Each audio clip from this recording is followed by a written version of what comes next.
चलिए आज जो है देखना है कंजर्वेशन ऑफ चार्ज। तो चार्ज का कंजर्वेशन क्या कहता है, ठीक है। क्या देखना है, कंजर्वेशन ऑफ चार्ज, ठीक है। तो जैसा कि आपको पता है कि कंजर्वेशन का मतलब होता है कि ना तो उस चीज़ को क्रिएट किया जा सकता है, नहीं उसको डिस्ट्रॉय किया जा सकता है। जैसा कि हमको पता था कि एनर्जी हमारा हमेशा कंजर्व होता है। कंजर्व का मतलब होता है कि न तो हम उसको क्रिएट कर सकते हैं, नहीं डिस्ट्रॉय कर सकते हैं, बस हम क्या कर सकते हैं, एक जगह से दूसरी जगह तक ट्रांसफर कर सकते हैं, ठीक है। तो सेम कॉन्सेप्ट जो है यहाँ पे भी है कंजर्वेशन ऑफ चार्ज में। आपका यहाँ पे कंजर्वेशन ऑफ चार्ज का क्या मतलब होगा, तो वही सेम टू सेम मतलब होगा कि चार्ज को ना तो आप क्रिएट कर सकते हो, ना तो डिस्ट्रॉय कर सकते हो, ठीक है। बस आप क्या कर सकते हो, उसको एक बॉडी से दूसरे बॉडी तक ट्रांसफर कर सकते हो, ठीक है। तो आइए देखते हैं इसमें कैसे लिखना है और क्या लिखना है, ठीक है। तो इसमें सबसे पहले लिखना है आपका conservation of charge means the total charge of an isolated system always remains constant, that is charge can neither be created nor be destroyed, it may be transferred from one body to another, ठीक है।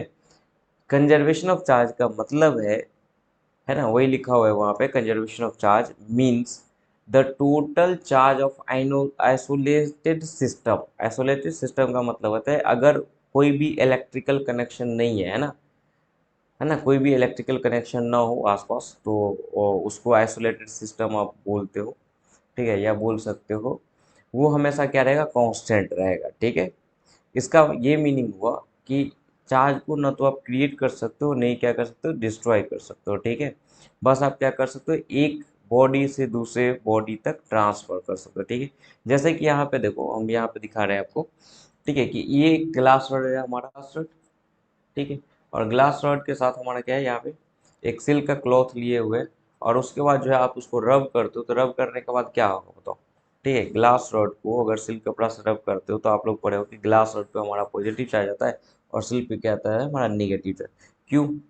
तो ये था reason, ये था कि glass rod से जो है हमारा कुछ इलेक्ट्रॉन जो है निकल के कहाँ चला जाता है, सिल्क के क्लॉथ पे चला जाता है, जिसकी वजह से इक्वल एंड अपोजिट चार्ज होता है। मतलब कि आपका यहाँ पे देखो ग्लास रॉड क्या हो गया, पॉजिटिवली चार्ज हो गया, जबकि हमारा जो सिल्क का क्लॉथ है वो निगेटिवली चार्ज हो गया, है ना।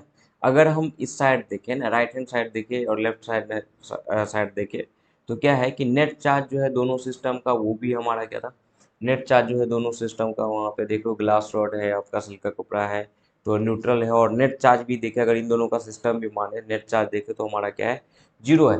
जबकि यहाँ पे भी आपको दिख रहा है कि आपका ग्लास रॉड पॉजिटिव चार्ज है, निगेटिव, और क्या है हमारा जो सिल्क का क्लॉथ है वो हमारा निगेटिव चार्ज है। फिर भी जो है आपका नेट चार्ज अगर बात करोगे, तो नेट चार्ज क्या होगा, हमारा जीरो होगा। ये बात समझ में आ रहा है।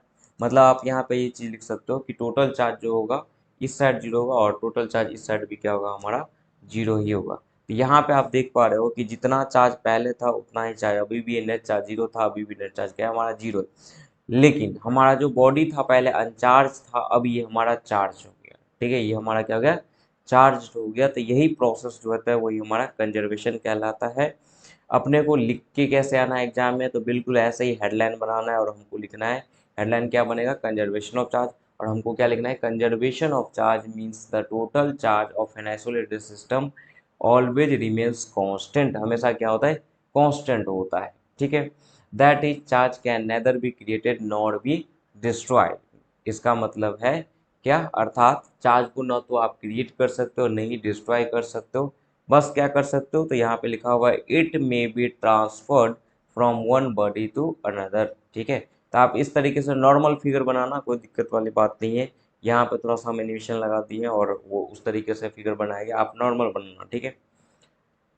चलो तो इसको जो है आप अच्छे से याद कर लेना, ठीक है। इसके बाद जो अभी हम 2 मार्क्स का क्वेश्चन जो है कवर करेंगे, साथ में लॉन्ग क्वेश्चन भी हम कवर करेंगे, ठीक है। तो आपका सेम टू सेम ये ऐसे ही बताया जाता है जैसे आपको बोर्ड में लिख के आना है, ठीक है। तो अगर आप इस तरीके से बोर्ड में लिख के आते हो तो प्रॉपर उसका डिस्क्रिप्शन हो जाएगा, और अच्छा खासा जो मार्क्स आप गेन कर सकते हो, ठीक है। चलिए। Thanks for watching. Like share comment subscribe करना ना भूलें।